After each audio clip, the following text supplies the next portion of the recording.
The Texas Parks and Wildlife television series is supported in part by Texas Parks and Wildlife Foundation, conserving the wild things and wild places of Texas thanks to members across the state.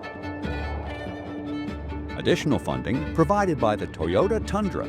Your local Toyota dealers are proud to support outdoor recreation and conservation in Texas. Adventure is what we share. Funding also provided by Academy Sports and Outdoors, helping hunters, anglers, and outdoor enthusiasts of all ages get outside. Out here, fun can't lose.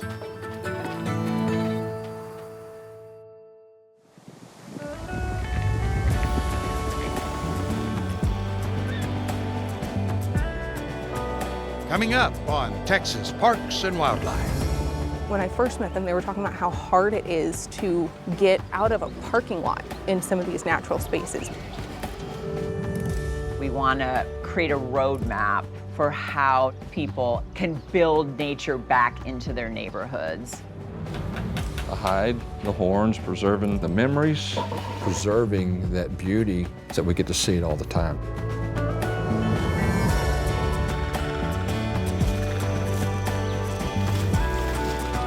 Texas Parks and Wildlife, a television series for all outdoors.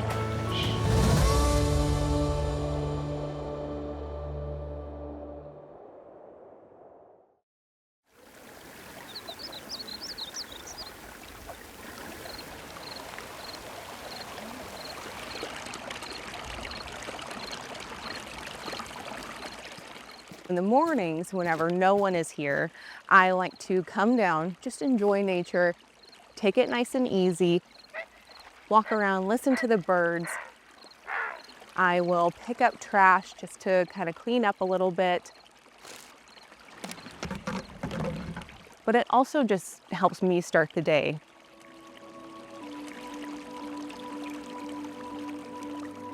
I am Laney Kahout. I am a park interpreter at Dinosaur Valley State Park. And then over time, more and more layers of earth were deposited and sea level continued to rise. Kahout's job is to help park visitors bond with nature and the environment around them. What if they fight it and they rip the river? What if they were fighting and they ripped this river across because you see a crack? Great question. So when the dinosaurs were walking here, making all of their footprints, what they were walking on was mud. It hadn't been turned to stone yet. Having just like a printout of this is not going to really like connect you to it. You can look at the picture, you can look at the track and you're like, okay, it matches. But if you have someone there telling the story of the dinosaur that was walking here, that's its foot stepped into that mud, leaving the impression, it connects you more to that dinosaur story, connects you to the importance of seeing those tracks today. Try to make them cute by putting them in little pots. Mother Nature says no. Every activity she leads is designed to make a connection with the outdoors. You did yours already? I'm making a breakfast. Nice.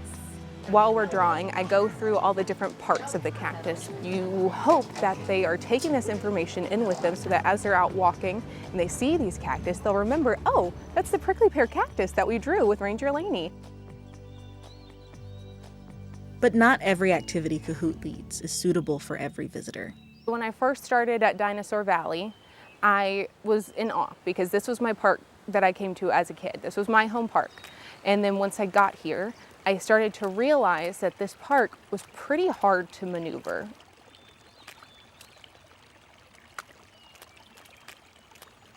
Looking for new ways to get visitors to the dinosaur tracks, she turned to adaptive equipment.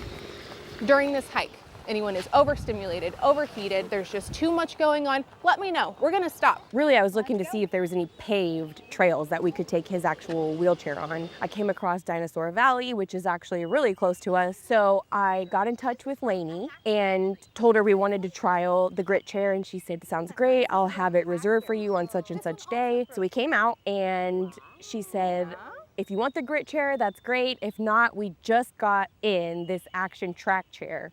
Has these awesome off-road tracks, like it can go anywhere.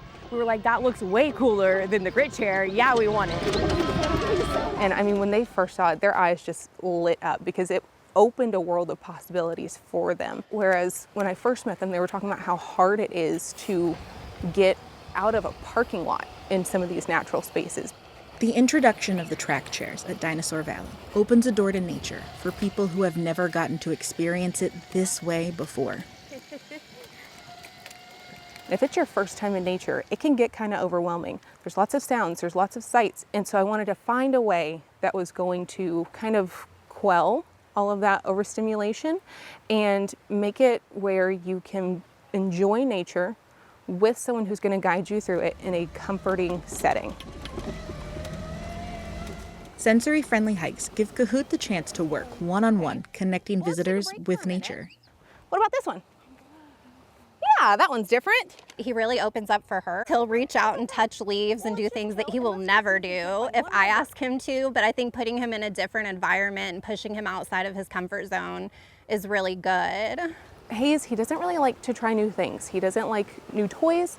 He doesn't like to touch, grasses or things like that. Seeing him connect to nature in his own way completely changed the way I see the sensory hikes and the hikes that I'll do from now on. Whoa! Let's go see if we can't find that bluebird. This is from an elm tree. Do you want to try this one? Try it. Nice. I care about getting everyone access to the outdoors. My mom and I used to go out and we would photograph wildlife and we would go on hikes and we would just spend time in nature together. And then she had a stroke. And then all of a sudden my worldview changed. And I realized how inaccessible everything is. And so I had to start getting creative for her. That creativity and dedication is what brings these families back to Dinosaur Valley again and again. Having these sensory hikes, having the chairs, having things that he can come and he can have a good day at the park too, means a lot. And I know maybe there's not as many families as ours, that have these kind of issues, but 10 times out of 10, this will be the park that we choose now because all of us can have a good day here. She's given us this opportunity to take my son Lane hiking where we didn't think we would ever have that chance. You like that one, huh? We often don't get to do the same things that normal families get to do. It's very meaningful when somebody sees that, understands that, and puts in all the effort that Laney has to make sure that my son Lane is included. It means a lot. I think you like that painted bunting better. For sure. I think that's the one. And I'll take your boards if you're done with them. These are memories I'm never going to forget, and they're things that I will carry with me through my entire career, through my entire life.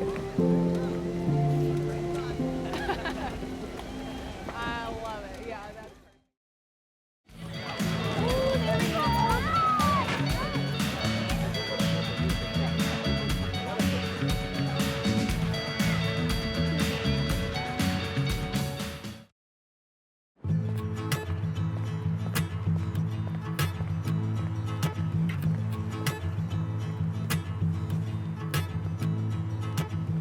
Growing up in Gulfton, our families are very resilient. They come from different countries. They migrate here for a better life and opportunities. I think we bring a rich culture to the city as a whole. It's a very densely populated community and the most diverse culturally, linguistically. There was a report that Houston and Harris County did, and they found that our neighborhood was the hottest neighborhood throughout the city of Houston. If you look at the aerial view of Gulfton, you'll see luscious green trees surrounding our community, but Gulfton is lacking in that.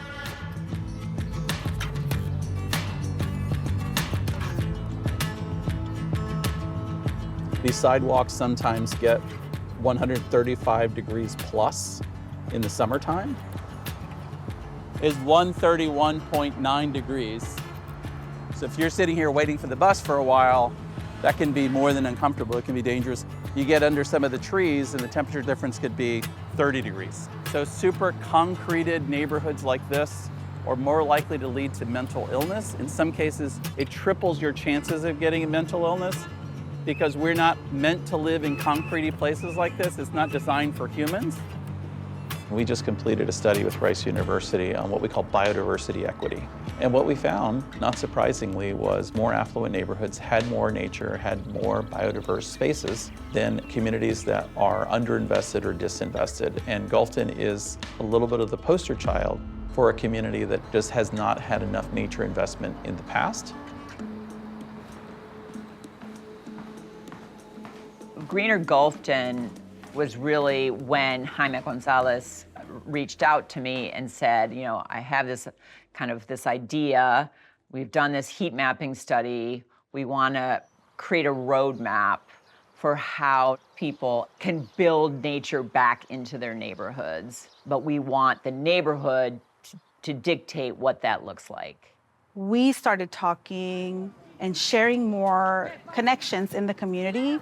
We went out to speak to the soccer players, to families in the park, to people at the bus stop, talked to Connect Community, talked to Madres del Parque. We had many conversations throughout. En mi país de origen, treparme a los árboles era algo que yo disfrutaba. Sentía esa libertad, sentía ese contacto, ese aire al momento de estar allá arriba. Fue una de las cosas que más disfruté.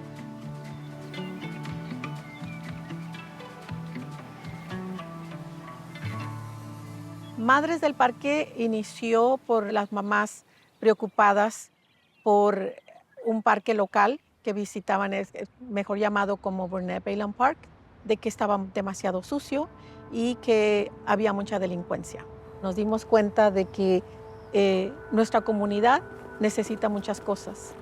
The Greener Gulfton plan, I see it as a tool for us community members to advocate for funding to be able to fulfill these projects that the community has shared and said they wanted. Que con esta colaboración hemos traído la atención a esta área y que se den cuenta que aquí tenemos comunidad que merece tener más espacios verdes, merece tener mejoras en las aceras, mejoras en la parte de la seguridad, mejoras en la vivienda, mejoras en la salud. To get anything accomplished in a neighborhood takes a lot of people and a lot of unique talents. And I think the Greener Gulfton initiative really showcases what types of talents and resources we need at different moments in this project's trajectory. I am really excited to be able to work on these initiatives with different firms, the city, the county, nonprofits, and residents to be able to make sure that this is a Greener Gulfton. This is really exciting. It's a beautiful April day. We are going to be planting a pollinator garden with native prairie plants, some wildflowers, and some grasses.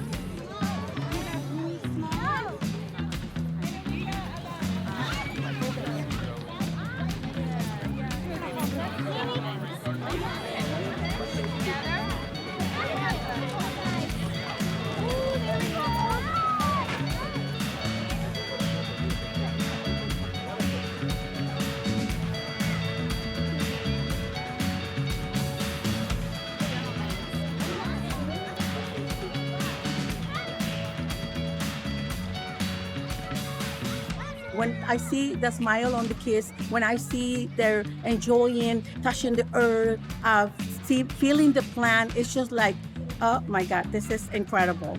This is how we get in contact with nature. This is how we connect, not only with nature, but with our community. And you roll it in your hands. And voila, you have a seed ball.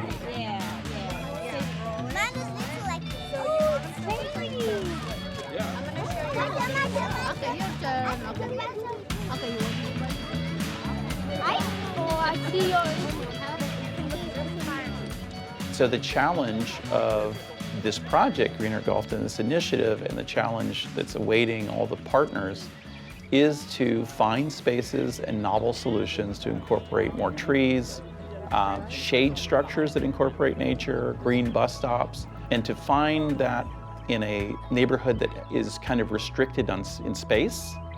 We've all put our thinking caps on, and we're trying to be novel about these solutions. Hemos visto que la comunidad se siente más agradecida, se siente más feliz. Nos han comentado, ¿verdad?, de que la diferencia que se siente el de ver un parque más limpio, de ver un parque más alegre, de ver un parque más verde. Now, trees are coming to the neighborhood, the sidewalks are coming, improvements are coming thanks to this plan. We will continue to take this, essentially what it is, a pilot project, and we will continue to build on that and build neighborhood voices to make that a full reality. Soon thereafter, there's going to be more nature improvements, and the park's going to be renovated.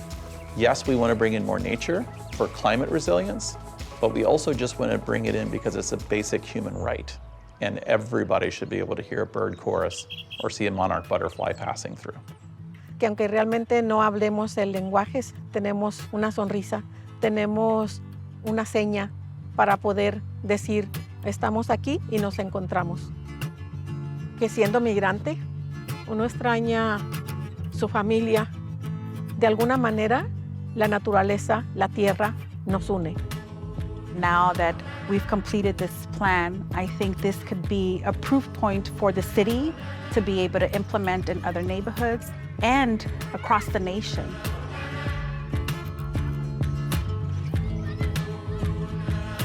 La naturaleza vive en mí, la naturaleza es parte de mí, y como es parte de mí, es parte también de mi comunidad.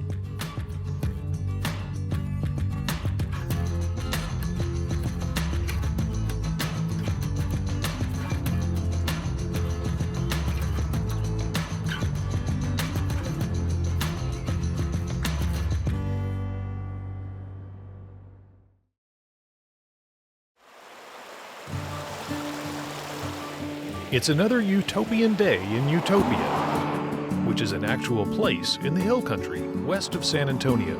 Kind of a small community, a lot of ranching, a lot of hunting business, a lot of retired folks.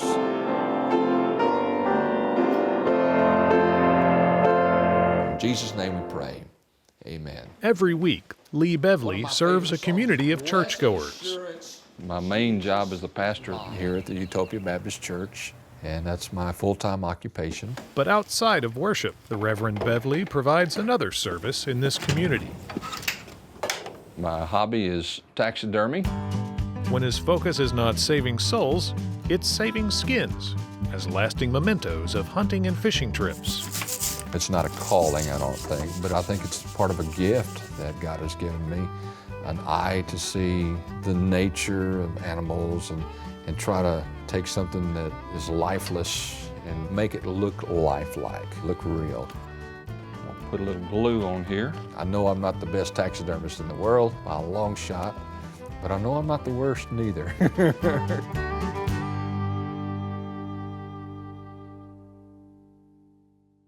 You know, every taxidermist is different.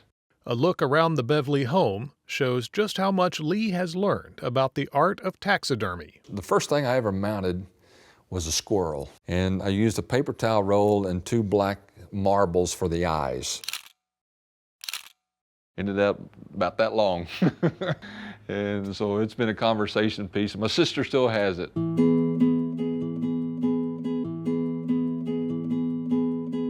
know, I grew up, my dad was a hunter, and his dad was a hunter. Kind of a family thing. So we did it all of our life.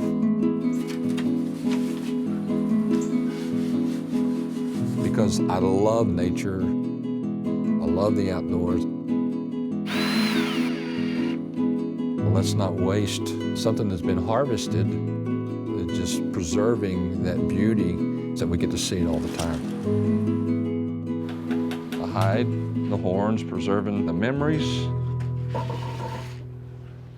Let's see where we're at. You know, I've been asked, you know, well, is that a a godly thing or not to do. James 1:22, we're to be doers of the word. In Genesis chapter 2, God told man to take care of the earth. Harvesting an animal and knowing the numbers that we can harvest is part of conservation. I'm usually out here by myself, and yeah, it's a good quiet time. Sometimes I'll have to stop and write down some sermon thoughts. While the Reverend's hobby seems at peace with his faith, there is one kind of taxidermy he will not touch. I've had people ask me to do a cat and a poodle, and I said, no way, no pets. This is a goose. These are wings for a turkey. Oh, that's my jackalope. Though the craft has evolved with creativity and available supplies, All kind of sizes, white-tailed deer, fish eyes. Some things have not changed. Fixing to do a quail. It teaches you patience. Already skinned it out, put the eyes in it, and then I've got wires in the legs, and that'll help make him stand up. That's one of the reasons why I picked up taxidermy as a kid, to learn patience.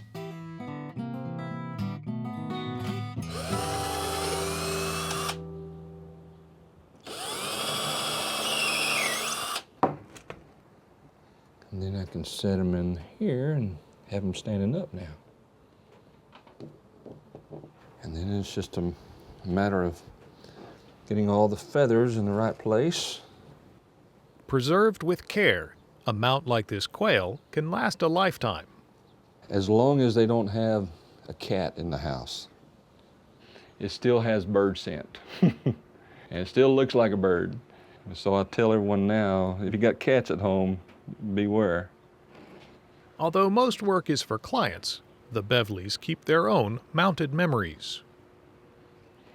Whenever someone goes hunting and they harvest their animal, Got a bunch in here. that's an experience that they have for the rest of their life. Some of mine and the kids. This is my son's first deer. When they take that home, put it on their wall, every time they walk by, they look at that. So all those memories come back. Every hunt with my dad or the sons, or even my daughter, she's a hunter too.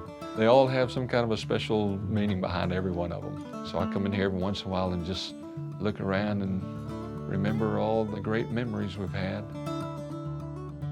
Probably one of the biggest problems with the world today is families don't spend time together. Learning to We do a lot of things together, and because of that, we have good communication.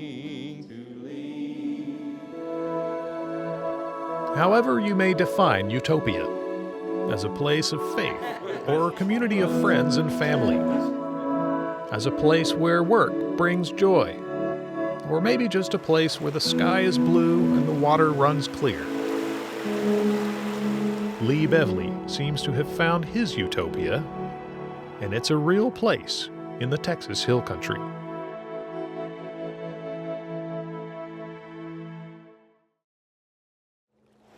Next time on Texas Parks and Wildlife. The main woodpeckers that we're trying to protect here are the red cockaded woodpeckers. Government Canyon was the start of recharge zone protection in San Antonio. You can get lost here. And sometimes that's what you need on a weekend is, let me get lost for a while. That's next time on Texas Parks and Wildlife.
Let's hit this first little area right here.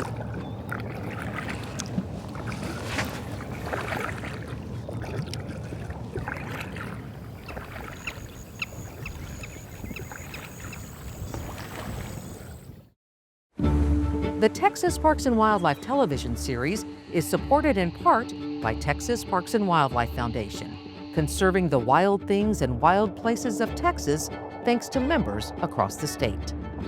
Additional funding provided by the Toyota Tundra. Your local Toyota dealers are proud to support outdoor recreation and conservation in Texas. Adventure, it's what we share. Funding also provided by Academy Sports and Outdoors, helping hunters, anglers, and outdoor enthusiasts of all ages get outside. Out here, fun can't lose.